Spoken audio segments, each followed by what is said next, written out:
40 artı programına hoş geldiniz sevgili basketbol severler. Bugün çok değerli bir konuğum var. Tomas Masiulis bizlerle birlikte olacak. Biliyorsunuz Fenerbahçe Beko'nun teknik heyetinde Koç Eskivicius'un yardımcısı pozisyonunda.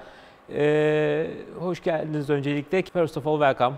I would like to go to the early stage of Fenerbahçe basketball investment. So you were playing in Žalgiris Kaunas as a player, right? You have a player career, right?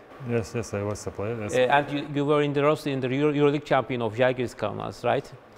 In this stage, but it was very long time ago. So. Yeah, but Fenerbahçe played with Žalgiris Kaunas. I was so young over there, but it was very big event for Fenerbahçe to play with Žalgiris Kaunas, because at the end of this season, Žalgiris was the EuroLeague champion. You played against Fenerbahçe. You remember that game? I remember, but I remember all the season because we play really good. The first season was for Žalgiris in the EuroLeague, so it's difficult to forget everything. Yeah, it was the only defeat for Žalgiris Kaunas to Fenerbahçe in the season. I think we lost maybe 2 or 3 games. I don't know, but okay. One of them. Okay, maybe it is your regular one, maybe for you, but for us, for Turkish basketball supporters or Fenerbahçe supporters, it was a great victory. It was a great victory because there was a limited games in European. It is not that much in this age, but I never forget that game. So this is destiny, and we are just talking about this game here. I would like to thank you for your time, for accepting our invitation.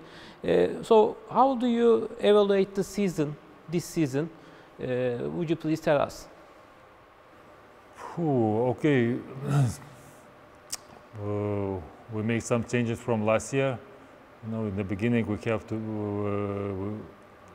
a lot of change. Okay, Scott's injury, we didn't expect the first game, first minute he take out, so we have some up and downs during the season.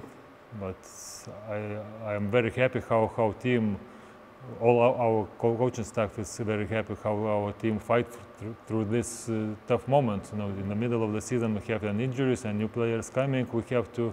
It was like roller coaster all season, but we stay together. We fight. Our other guys, who is not maybe main players, but in some games they show up and they help us a lot. And I think this all teams victory that we finished second in EuroLeague. To be a coach in the coaching staff is a great and big responsibility. I can observe that it is a great stress. Sure. How do you say that? Because you know you are sharing each and every moment with Coach Eskivicius. It could be either good moments, of course, but neither bad moments. I mean tough moments as well. So what do you say for that? How do you manage this situation? So for me personally, it's most important, you know, in these tough moments to stay together, don't blame each other, just fight, keep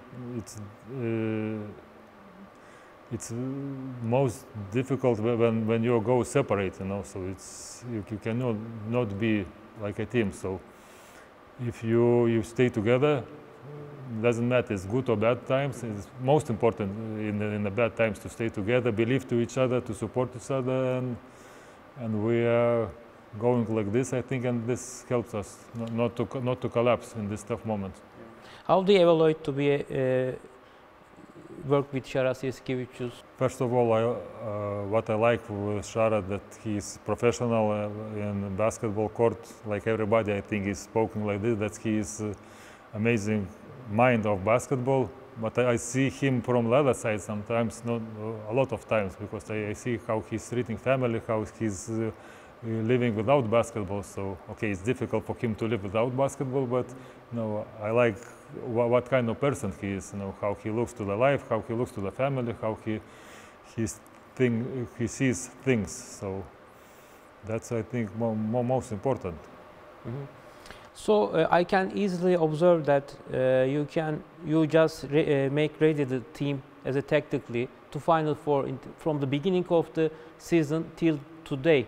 So you have each and every solution or formula to face or challenge every difficulties during the game. So tactically and strategically, maybe generally, Do you think that, how do you evaluate, or how do you put the evaluation Fenerbahçe Beko's development from the beginning of the season till now? So, like always, when you bring new players, you need a time. You cannot do immediately after 1 week or 1 month. Like we are saying, from the September, we want to play. How much we want to play, more likely December, January, more or less. But this year was a little bit different because some players came in December, so it is not easy. But you mentioned everything, new strategies we are working on in the practices. Maybe people don't see this, but we are ready. It's not that just during the game we decide something different. So we are ready. I think all teams must be ready in such kind of situations. If you have to adapt, so I think we are working a lot this during the practices. I just would like to mention or underline the situation that this is the one game, do or die game. So it is one game, or daily performances are very important. Therefore, there can be some surprises, and you just have a generally regular order. But Fenerbahçe Beko easily seem that each and every situation you do have technically, your technical staff do have some solution. I can imagine that you play with Paris different, you play with Barcelona different, and each and every game has a scenario, but it is easily, strictly planned. I can observe that. It's it is difficult, but No, but it's our our coaching staff. It's our job to prepare the team to all kind of situation, and before the game to explain them how we want to play, how we want to attack, how we want to defend them. So, and for sure we have to be ready, because other teams the same. They have great coaches, great players. They have different strategies. With one player they are playing one way, with other player other way. So. And we have to adapt, especially Sharas.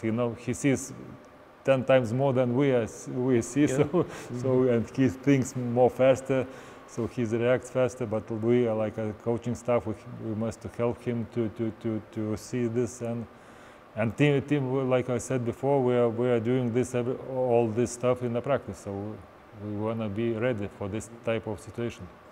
Even he was a player, he used to do it on the court as well. It is much more difficult, right? Yeah, he was like a coach. Let's come to we are in the final phase of the interview. So let's come to the game of Panathinaikos. Of course, it is limited, but what can you share with us as much as you can do as a technically? Because I want to know that, or I want to learn that, or I want to share with the audience. They have good weapons like J.D. Osman, like Kendrick Nunn, of course, but also they do have some order about in the defense as much as limit the opponent. So what would be the good strategy to make everything clear and have a good day? Because there is two obstacles towards the cup. One obstacle is the nearest one is Panathinaikos. So what would your general strategy? Of course you can share, but general strategy. I think first of all they are champions, so this is you cannot most important. Second of all, it's just one game. It's not playoff series, so it's one game. So but from other side, like I mentioned before, we are thinking about all kind of situations, what we can expect from them, but more or less we know how they play, who they have main players. So, but we are preparing not one type of defense, 2-3 types of defense against each other. So maybe during the game we can adjust, because we believe that you cannot play the same defense all the game with such talented players. So they adapt and they will punish you. So. And in the offense, it's the same. We are working a lot now, preparing the team mentally, what to expect for them. But in the end, like we are saying every time in this type of games, is deciding small details. It's if we fight for every centimeter on a court, we fight for every ball. If we will not turn over the ball because they are running very fast after turnover, so. We have to limit their easy points, and of course they are a talented team and they score something.